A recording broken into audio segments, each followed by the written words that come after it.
remember years ago in my marriage, when my husband, I would tell my husband something, he would go, and somebody else would tell him.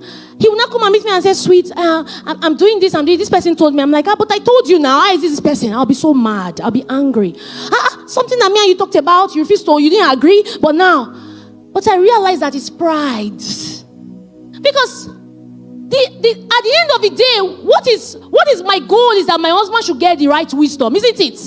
So even if he goes outside and I tell him, and he goes outside and he not hear me, and somebody else mentions it and he now hears it, why not? Why can't I now begin to pray and say, Lord, surround my husband with the right cycle, so that the things he will not hear from me will hear it well outside. So pride-filled opinion always wants to make you always feel right. You want the person to take your point. You want at your own time.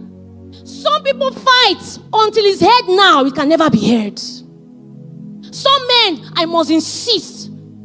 A couple that were counseling, they got married, and 2 months after, the marriage scattered. What happened?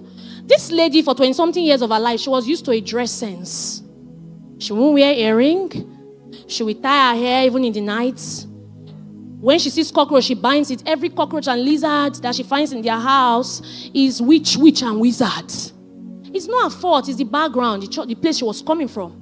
Her husbands, we go, he'll be like, no, this is my wife. She can't dress well. She can't do this. And he will insist, don't wear this, don't tie this, don't do this.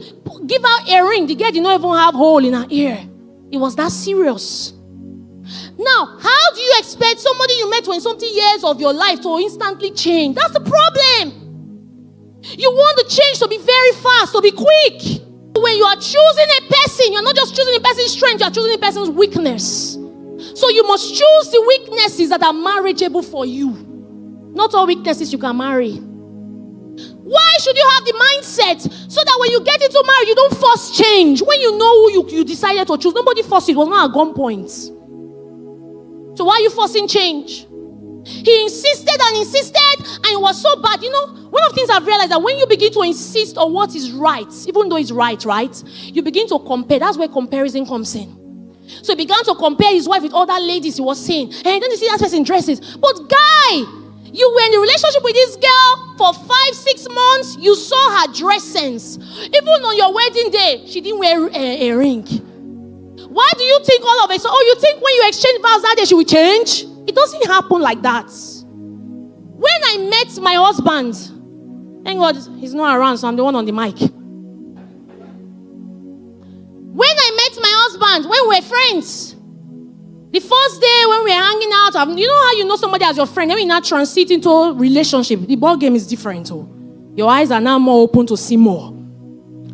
So when I met him, when we transitioned, our sailing shifted from friendship into sailing, to relationship, then preparing for marriage.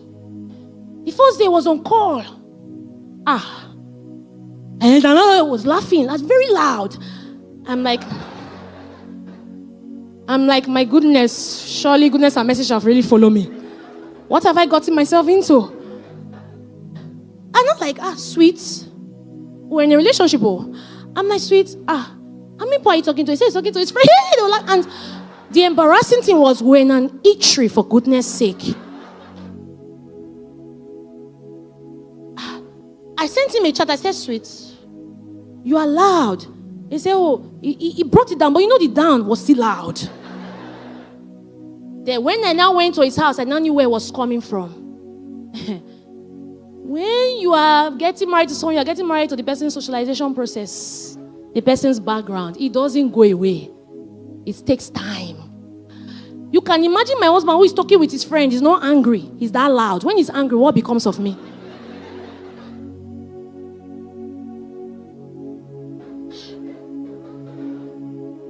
Because I came from a family where my mom talks, everybody's calm, this. And then when he's talking, I'm like, sweet, you are shouting. He said, no, I'm not shouting. I'm like,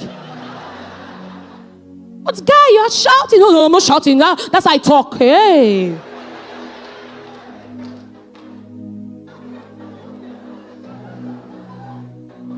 This for real. This is not a skittle.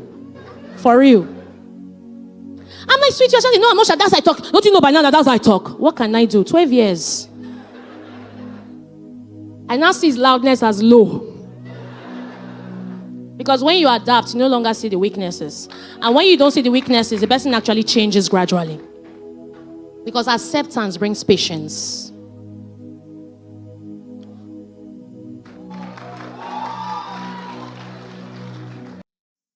Wow, what a journey we've just been on together in this video. We believe with all our hearts that it's not by accident that you found yourself here today on the Right Choice YouTube channel. Every moment you've spent with us has been part of something bigger, a divine arrangement, a seed of inspiration, encouragement, and transformation planted into your heart for such a time as this. From myself and the entire Right Choice family, we want to pause and say a massive thank you. Thank you for watching. Thank you for staying with us till the end. Thank you for showing up, engaging, and making this community what it is. You are the reason this platform exists. Every view, every comment, every share, every subscription, it means more than you could ever imagine. It tells us that the message is reaching real people, touching real lives, and making a real difference. If today's content has blessed you in any way, if it has lifted your spirit, encouraged your faith, stirred your mind to think differently, or even simply reminded you that you're not alone in your journey, please take a moment to like this video. That simple click is your way of saying, yes, this mattered to me, and it helps this message reach even further. Then, go ahead and share it, send it to a friend, a family member, a colleague, or post it on your social media pages. You never know who might need this exact encouragement today.